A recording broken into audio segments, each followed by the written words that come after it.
ایک حدیث میں رسول کریم سرور دو عالم صلی اللہ علیہ وسلم کا ارشاد ہے، ہر مومن کو ہر وقت یاد رکھنا چاہیے۔ فرمایا الکیس من دان نفسہ وعمل لما بعد الموت، عقل مند وہ ہے جو اپنے نفس کو قابو میں رکھے، اپنے نفس کو قابو میں، نفسانی خواہشات کو قابو میں رکھے اور مرنے کے بعد کی زندگی کے لیے تیاری کرے۔ اتنا خوبصورت دو جملے کے اندر ساری دین آپ نے بیان فرما دیا۔ نفس کو قابو میں رکھے کیا مانا؟ نفس تو تمہارا عادی ہے مزوں کا، لذتوں کا، آرام طلبی کا، عیاشی کا، لیکن اس کو قابو میں رکھ کر اللہ کے حکم کے مطابق اس کو تابع فرمان کر لو اور مرنے کے بعد کی تیاری کرو۔ یہاں ساری ہماری دوڑ دھوپ دنیا میں اس کام کے لیے ہو رہی ہے، بھئی کوئی اچھا سا مکان بن جائے، اچھا سا مکان بن جائے، اس کے لیے پتہ نہیں نوکریاں کر رہے ہیں، ملازمتیں کر رہے ہیں، کیا کچھ کر رہے ہیں، یہ پتہ نہیں کہ اس مکان میں رہنا کتنا نصیب ہوگا، کچھ پتہ نہیں، بنا بھی لیا، لاکھوں روپیہ بھی خرچ کر دیا، رہنا کتنا نصیب ہوگا کچھ پتہ نہیں۔ ایک وہ گھر ہے آخرت کا جس میں ہمیشہ رہنا ہے، اس کی تو تیاری کر لو۔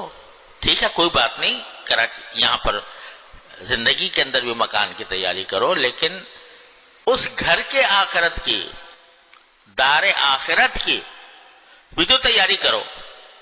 تو الکیس من دان، اس کی تیاری کرنے کا راستہ کیا ہے؟ اپنے نفس کو قابو میں رکھو، قابو میں رکھ کر وہ اگر تمہیں فرائض سے غافل کر رہا ہے زبردستی فریضہ ادا کرو، اگر وہ تمہیں کسی گناہ کی طرف لے جا رہا ہے اس پر قابو پا کر گناہ سے اس کو روکو۔ الکیس من دان نفسہ وعمل لما بعد الموت بل عاجز من اتبع نفسہ ہواہا۔ اور عاجز کون ہے؟ عاجز وہ ہے کہ جو اپنے نفس کو خواہشات نفسانی کے پیچھے لگائے رکھے، نفس کو آزاد چھوڑ رکھا ہے، جو دل میں آ رہا ہے کر رہا ہے، حلال حرام کی فکر نہیں، جائز ناجائز کی فکر نہیں، گناہ ثواب کی فکر نہیں، جو دل میں آیا کر گزرا۔ آنکھیں اگر گناہ کر رہی ہیں تو کوئی فکر نہیں، زبان سے گناہ ہو رہا ہے کوئی فکر نہیں، اور جھوٹ بول رہا ہے کوئی فکر نہیں، غیبت کر رہا ہے کوئی فکر نہیں، اپنے آپ کو اپنی ناجائز خواہشات کے پیچھے لگایا ہوا ہے۔ وَتَمَنَّا عَلَى اللَّهِ، یعنی کرتا دھرتا تو کچھ ہے نہیں، خواہشات کے پیچھے لگایا ہوا ہے، لیکن تمنا یہ کر رہا ہے کہ اللہ میاں سب معاف کر دیں گے۔ آج کل یہ جملہ بڑے کثرت سے بولا جاتا ہے، جب کسی کو کچھ کہو، ارے میاں اللہ میاں بڑا غفور الرحیم ہے، اللہ میاں سب معاف کر دے گا۔ تو ارے بھائی معاف تو کر دے گا، لیکن کچھ تم بھی تو کرو۔ اپنے آپ کو تو لگایا ہوا ہے خواہشات نفسانی کے پیچھے، مرنے کے بعد کی زندگی کی پرواہ نہیں، اور اپنے نفس پر قابو نہیں، وہ گناہ کی طرف لے جا رہا ہے، گناہ کر رہے ہو، وہ حقوق اللہ، حقوق العباد کو پامال کرنے کی طرف لے جا رہا ہے تو پرواہ نہیں، اور کہتے ہو اللہ میاں ٹھیک ہے، اللہ میاں غفور الرحیم ہے، معاف کر دے گا۔ تو یہ ہے معنی اتبع نفسہ ہواہا وتمنا علی اللہ۔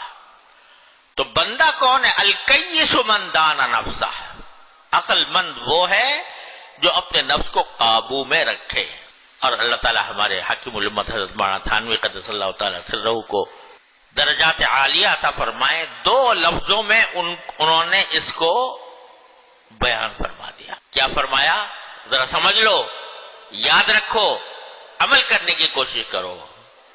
فرمایا کہ جب کسی طاعت میں، طاعت کی ادائیگی میں سستی ہو، نماز کا وقت ہے، نماز میں سستی ہو رہی ہے مثلا، جب کسی طاعت کی ادائیگی میں سستی ہو تو اس سستی کا مقابلہ کر کے اس طاعت کو انجام دے، زبردستی کر کے اپنے اوپر۔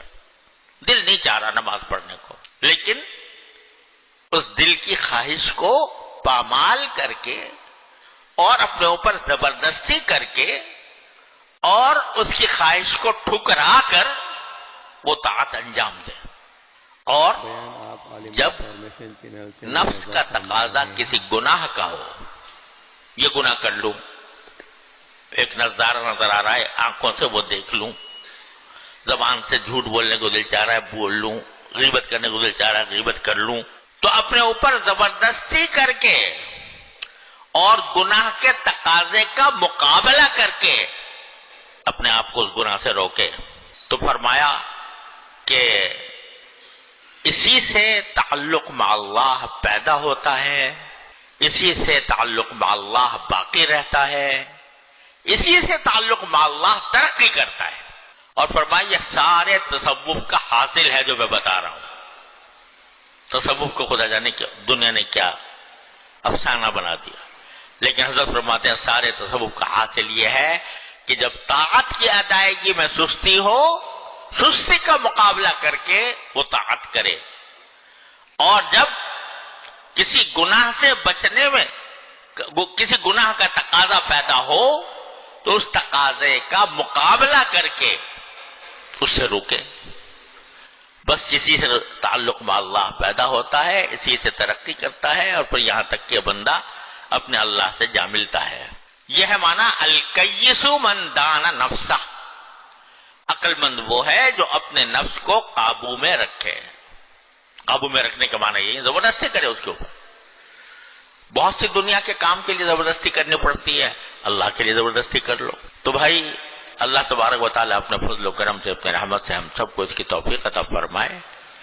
دنیا کا ہر واقعہ جو ہے اگر غور کرو تو آدمی کو اپنے اللہ سے ملانے والا ہے۔ اگر چشم بینا ہو، دیکھنے والا ولی آنکھ ہو، تو اللہ تبارک و تعالیٰ اپنے کرم سے اپنے فضل و کرم سے ہمیں اس حدیث پر عمل پیرا ہونے کی توفیق عطا فرمائے، اپنی موت کے بعد کی تیاری کرنے کی توفیق عطا فرمائے، اپنے نفس کو قابو میں رکھنے کی توفیق عطا فرمائے، اور اپنے ساتھ قوی اور مضبوط تعلق عطا فرمائے۔